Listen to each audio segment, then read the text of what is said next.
Assalamualaikum warahmatullahi wabarakatuh. Perkenalkan, nama saya Eka Ambarwati SPD, peserta pelatihan dasar CPNS PPSDM Regional Bandung, kelompok 3, Angkatan 19. Pada kesempatan kali ini, izinkan saya untuk menjelaskan tentang mind map yang sudah saya buat, yaitu tentang wawasan kebangsaan dan bela negara. Yang pertama, saya akan menjelaskan tentang sejarah wawasan kebangsaan. Terdapat beberapa titik penting dalam sejarah bangsa Indonesia yang erat kaitannya dengan sejarah wawasan kebangsaan. Yang pertama, terlahirnya Budi Utomo pada tanggal 20 Mei 1908, yang merupakan tonggak awal sejarah perjuangan bangsa yang bersifat nasional. Kemudian, pada tanggal 25 Oktober 1908, terbentuklah Perhimpunan Indonesia, yang merupakan pelopor kemerdekaan bangsa Indonesia di kancah internasional.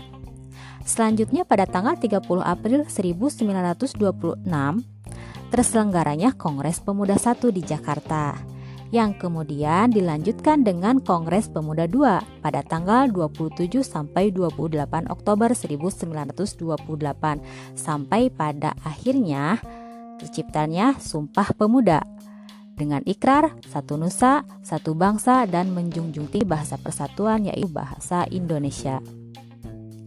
Selanjutnya pada tanggal 1 Maret 1945 terbentuklah BPUPKI yang dilanjutkan dengan pembentukan PPKI pada tanggal 7 Agustus 1945 hingga pada akhirnya kemerdekaan Indonesia dapat diproklamasikan pada tanggal 17 Agustus 1945.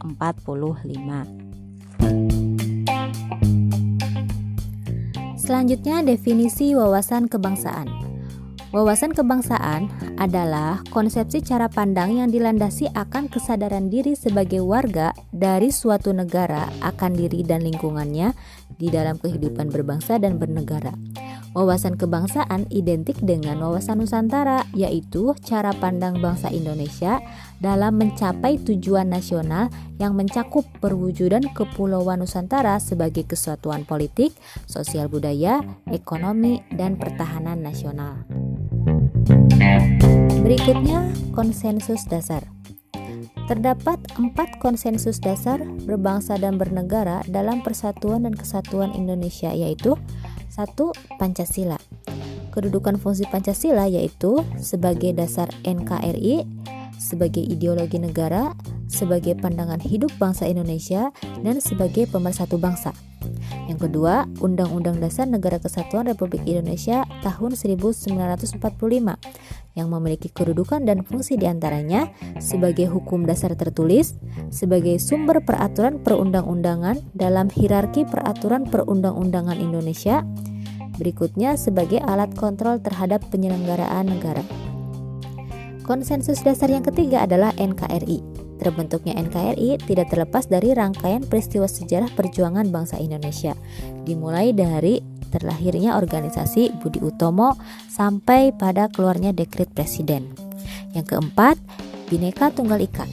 Indonesia sebagai negara yang beragam ditinjau dari karakteristik masyarakatnya memerlukan pengikat yang termanifestasi dalam suatu tata nilai kehidupan berbangsa dan bernegara, sehingga semboyan Bhinneka Tunggal Ika pada akhirnya menjadi titik kunci pemersatu bangsa Indonesia yang multikultural.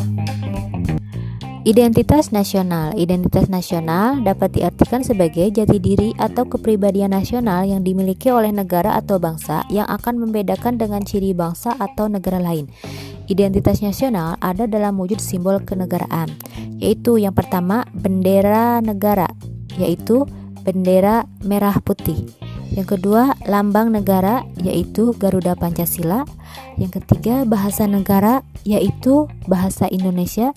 Yang keempat, lagu kebangsaan, yaitu lagu Indonesia Raya. Selanjutnya saya akan menjelaskan tentang bela negara. Yang pertama, definisi bela negara. Bela negara adalah tekad sikap, dan perilaku serta tindakan warga negara baik secara perseorangan maupun kolektif dalam menjaga kedaulatan negara, keutuhan wilayah, dan keselamatan bangsa dan negara yang dijiwai oleh kecintaannya kepada Negara Kesatuan Republik Indonesia yang berdasarkan pada Pancasila dan Undang-Undang Dasar Negara Republik Indonesia tahun 1945 dalam menjamin kelangsungan hidup bangsa Indonesia dan negara dari berbagai ancaman. Nilai-nilai dasar bela negara. Ruang lingkup nilai-nilai dasar bela negara meliputi 1. Cinta tanah air. Cinta tanah air merupakan perasaan yang tumbuh dari hati yang paling dalam tiap warga negara terhadap tanah air, yakni Negara Kesatuan Republik Indonesia berdasarkan Pancasila dan Undang-Undang Dasar Negara Republik Indonesia tahun 1945. Yang kedua, sadar berbangsa dan bernegara.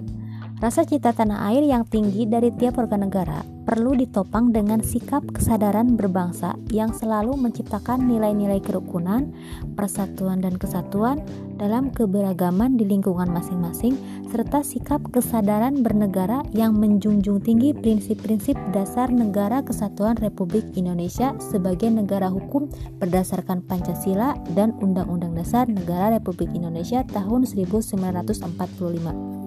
Yang ketiga, setia kepada Pancasila sebagai ideologi negara. Pancasila sebagai ideologi bangsa dan negara telah terbukti ampuh dalam menjamin kelangsungan hidup Negara Kesatuan Republik Indonesia yang diproklamasikan kemerdekaannya pada tanggal 17 Agustus 1945. Yang keempat, rela berkorban untuk bangsa dan negara. Perjuangan bangsa Indonesia telah memperoleh kemerdekaan dan mempertahankannya hingga saat ini adalah berkat tekad para pejuang bangsa yang rela berkorban demi bangsa dan negaranya. Yang kelima, mempunyai kemampuan awal bela negara. Kemampuan awal bela negara dari tiap warga negara diartikan sebagai potensi dan kesiapan untuk melakukan aksi bela negara sesuai dengan profesi dan kemampuannya di lingkungan masing-masing atau di lingkungan publik yang memerlukan peran serta dalam upaya bela negara. Selanjutnya, implementasi bela negara sebagai ASN. Implementasi bela negara sebagai ASN dapat diwujudkan dalam beberapa bentuk tindakan, diantaranya yang pertama, memegang teguh ideologi Pancasila. Yang kedua, setia dan mempertahankan Undang-Undang Dasar Negara Republik Indonesia tahun 1945. Yang ketiga, menjalankan tugas secara profesional dan tidak berpihak. Yang keempat, mengabdi kepada negara dan rakyat Indonesia. Yang kelima, membuat keputusan berdasarkan prinsip keahlian. Yang keenam, menciptakan lingkungan kerja yang non-diskriminatif. Yang ketujuh, bertanggung jawab atas tindakan dan kinerjanya kepada publik. Yang kedelapan, memberikan pelayanan kepada publik secara jujur, tanggap, cepat, tepat, akurat, berdaya guna, berhasil guna, dan santun. Demikian penjelasan saya tentang mind map, wawasan kebangsaan, dan bela negara. Terima kasih atas perhatiannya. Wassalamualaikum warahmatullahi wabarakatuh.